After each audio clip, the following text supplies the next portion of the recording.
ఒక inspiring story అండి. మనందరం కూడా దీన్ని విందాం, చాలా బాగుంటుంది. ఇది ఎదగాలి అన్ని వైపులా అనే టైటిల్. అనుసరించిన కొమ్మలతో, లోపల వేర్లతో రెండు వైపులా పెరిగినప్పుడే అది దృఢంగా నిలబడగలుగుతుంది. చెట్లు పెరిగే విధానాన్ని గ్రావిట్రాపిక్, ఫోటోట్రాపిక్ అని రెండు వేర్వేరు పేర్లతో పిలుస్తారు. భూమి లోపల చీకట్లో, బురదలో గురుత్వాకర్షణ శక్తి దిశగా కిందికి పెరగడాన్ని గ్రావిట్రాపిక్ అంటారు. భూమి పైన వెలుతురులో అందరికీ కనపడేలా స్వేచ్ఛగా ఎదగడాన్ని ఫోటోట్రాపిక్ అంటారు.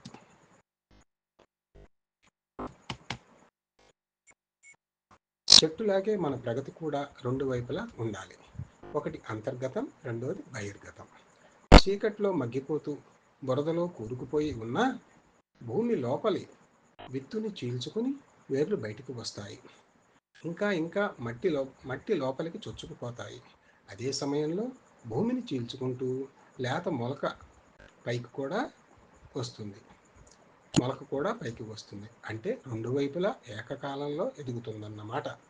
ఎవరికి కనపడని కష్టం అనుభవిస్తూనే అందరికీ కనపడే ఇష్టమయ్యే మొక్క బయటికి వస్తుంది.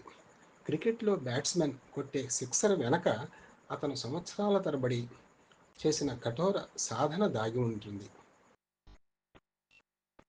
ఏది తనంత తాను నీ దరికి రాదు, శోధించి సాధించాలి అని మహాకవి ఏనాడో చెప్పినట్లు కష్టపడితేనే ఫలితం దక్కుతుంది.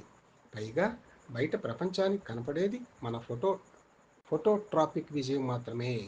నిజానికి మన కష్టం, మన త్యాగం, మన బాధలు ఎవరూ పట్టించుకోరు. ఎవరికీ అసలు అక్కర్లేదు కూడా. విజయం సాధించిన రోజే ఎవరైనా మన మాట వింటారు. అదే ఓడిపోతే మన వైపు కన్నెత్తి కూడా చూడరు. ఎందుకంటే విజయానికి అందరూ బంధువులే, అపజయానికి అపజయం ఎప్పుడూ అనాథే కనుక. అందుకే తాత్కాలిక సరదాలు, సంతోషాలపై దృష్టి తగ్గించి ఎవరేమనుకున్నా సరే పట్టించుకోకుండా మన కోసం మనం పట్టుదలగా కృషి చేస్తే విజయం సొంతమవుతుంది. విత్తనంగా ఉన్నప్పుడు చీమలు సైతం తినాలనుకుంటాయి. మొలకెత్తగానే లేత చిగుళ్లను పక్షులు కొరకాలను చూస్తాయి. ఎదిగే మొక్కలు ఆకుల్ని, కొమ్మల్ని పశువులు నమిలేస్తాయి. అన్నిటినీ తట్టుకొని మహావృక్షమై నిలబడినాడు. ఎన్నాళ్ళు దాన్ని నాశనం చేయాలని ప్రయత్నించిన సమస్త జీవరాశులు దాని పండ్లను తిని దాని నీడలోనే సేద తీరుతాయి. అలాగే మనిషి ఎదిగే క్రమంలో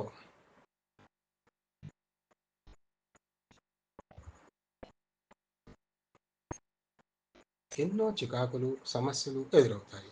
అనేక బలహీనతలు మన దృష్టి మరల్చి లొంగ తీసుకోవాలని చూస్తాయి. వాటితో పోరాడటానికి మనం పడే కష్టం ఎవరికీ తెలియదు. ఆ దశలో మనల్ని విమర్శించి వెక్కిరించిన వాళ్లే మనం సాధించాక సలాం కొడతారు, ప్రశంసల్లో ముంచెత్తుతారు. ఇది లోకం తీరు, ఇది లోకతీరి కాబట్టి లోకరీతి.